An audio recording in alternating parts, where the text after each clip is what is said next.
Good afternoon, everyone. Romney Smith at WTOC for the News Now. This is where we bring you quick digital updates of stories that we are working on for you tonight. Thank you so much for joining us. We're on a lot of different platforms, social media, on Twitter and Facebook and YouTube, over-the-top platforms, Amazon Fire, Roku, or you can just watch us on our website, WTOC.com, or perhaps you have our free app. We certainly appreciate it. All right, so everyone knows that immigration is a pretty hot topic right now, and it actually affects us locally as well. And there was a recent incident that happened locally that might make you think of immigration a little differently. WTOC's Sean Evans is working on that story right now. He has a preview.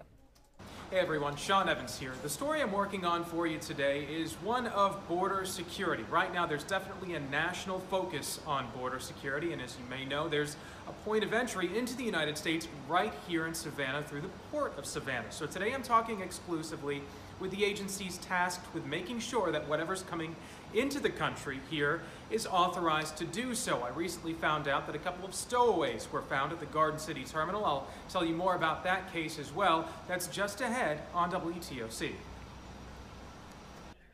So for those of you who are just now joining us, you did hear correctly. The local Port of Savannah found 2 stowaways from another country. We're working to get more information on that right now, and as soon as we have that, we will let you know. Sean Evans will have a complete story starting tonight at 5 on the news. Switching gears, there is a missing man right now in Hardeeville. I want to show you his picture just in case you happen to see him. The Hardeeville Police Department is searching for this man who was last seen back on November 21st. This is 70-year-old Eugene Edwin Leffler. He's actually a stage 3 cancer patient. He was last seen wearing a tan jacket, light denim jeans, and tennis shoes with white soles. He's approximately 5'8" and 195 pounds. The police department said that he was last seen leaving his home on Sunset Circle in Hardeeville. Again, take a look at your screen, perhaps screenshot it if you see this man. He is missing from the Hardeeville area. All right, getting to the main story that we teased in the preview of this, a second person in South Carolina has died from the flu this season. A second person has died from the flu. So according to the latest update from the Department of Health and Environmental Control, the death was reported during the week of November 11th. Right now, WTOC is working to figure out exactly where the person died and the person's age, because they have not released that so far. So we're working to find out if it's in fact in the Low Country or not. Switching gears to Georgia. In Georgia, there has been 1 flu death reported so far. Keep in mind, anyone ages 6 months or older is encouraged to get their flu shot. It is not too late. But again, a second person has died in the state of South Carolina from the flu this season. All right, another health-related news. The FDA tracked down where that E. coli threat to romaine lettuce was coming from.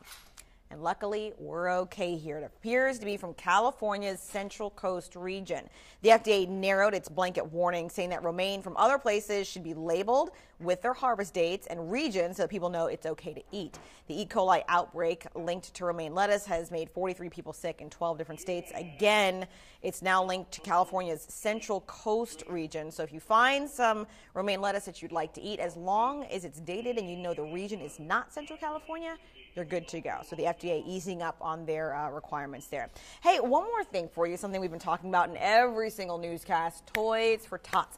I want you to come see me. Come to WTOC. We are 11, the news place right off of Chatham Parkway. We're working with a local law firm to collect toys for those who are deserving this holiday season, but perhaps their families, for whatever reason, cannot afford it. We want to make sure that all of these kids have a great holiday season. Now, this could be a toy for a small child, a toddler, someone who's 5, 6, someone who's 10 or 12, preteens and teens. So we need everything. Last year, we had so much in our lobby that we even had it going down the hallway. We had bikes and dolls and toys and games and books. Lots of great stuff, but we need your help. This will be going on for a few weeks. So if you have it in your heart and spirit and you have the extra money and you stop by a store and you see an extra toy you want to give, we'd absolutely love to take that off your hands to help brighten up the day of some of our local children in need. All right. I want to get to the weather really quick because it was cold this morning and it's still cold out. Let's take a look at my iPad right now. Feels like temps about an hour ago were still in the 40s and like low 50s, very chilly. Bad news, it will continue to be really cold. However, we slowly heat up throughout the week. Later this week, we're going to hit the 70s. Saturdays, we're looking at low 80s. My kind of winter. I know some of you guys don't like it because you want winter to feel like winter. My response to that, this is not Game of Thrones. Winter is not here. I mean, I guess it technically is, but in my world, I always want it to be hot. I literally have a heater under my desk right now because it's so cold. All right, guys. Thank you so much for joining. I don't see any more questions. Sharifa Abdul Wahid checking in from Coffee Bluff. Thank you so much for watching. We appreciate it. Jessica Vicky Necessary. Is that your last name? That is amazing. Could you imagine if you worked for news? I miss Necessary. I love that. All right, guys.